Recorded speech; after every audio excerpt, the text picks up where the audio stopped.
Shalom, selamat pagi Bapak Ibu yang dikasihi Tuhan. Hari ini kita akan kembali merenungkan bagian dari firman Tuhan dalam Efesus 5 ayat yang ke-22 hingga ayat yang ke-23.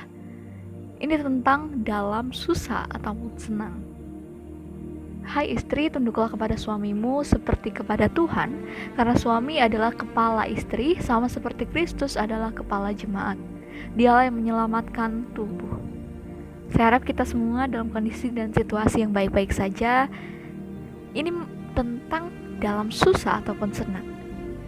Mungkin mengawalinya dengan suatu cerita, ada sebuah lapangan golf. Saat itu ada seorang yang berdiri di halaman belakang, terlihat ada kolam yang seolah-olah tidak sabar menunggu pukulan meleset dari pemain berikutnya. Seringkali kita membayangkan bahwa sand traps atau lubang berisi pasir dalam permainan golf dan pepohonan ini mengejek suatu permainan seorang pemain yang meleset ataupun permainannya yang jelek. Nah, ketika saya menceritakan permainan golf ini dengan perasaan yang cukup campur aduk, karena saya belum pernah sama sekali bermain golf. Mungkin Bapak Ibu Saudara sekalian pernah demikian. Sesekali juga saya suka melihat orang bermain golf, bukan suka bermain tetapi melihat orang saja. Namun tinggal berdekatan dengan lapangan golf itu selalu mengingatkan saya akan kesalahan-kesalahan yang pernah seorang pemain ataupun permainan ketika yang keliru ataupun meleset. Itulah yang gak enaknya Bapak Ibu Saudara.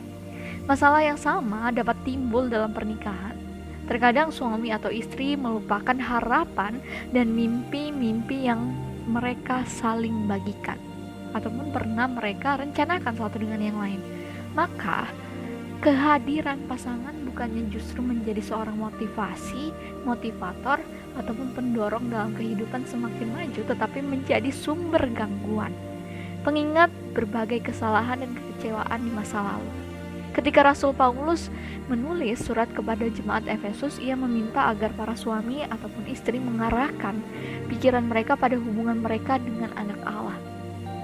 Maka Bapak Ibu Saudara, di dalam dia yang dikatakan adalah anak putra Roh Kudus, dia kita menemukan kasih yang gak berkesudahan dan pengampunan bagi kegagalan kita. Di dalam dia kita menemukan pribadi yang suka melupakan hal-hal yang paling buruk dalam diri kita dan memberikan hal yang terbaik. Dia mengingatkan kita bukan pada kekalahan kita, tetapi pada apa yang belum kita capai. Maka dari itu Bapak Ibu Saudara, dalam hal ini kita pun bisa berkata kepada Bapa bahwa Bapa, ampuni kami yang hanya memusatkan perhatian dan kekurangan bahkan kesalahan kami, bukan pada kasih putramu Yesus Kristus. Bahkan Bapa, bantulah kami untuk kembali mengasihi pasangan kami dalam terang kasih Tuhan yang besar. Mari kita berdoa.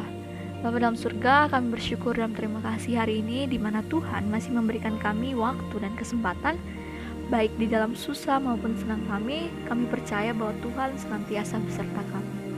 Begitupun kami rindu Tuhan berdoa untuk Pak Delnov Nababan, untuk Grizena Tan, dan untuk Anet Kan.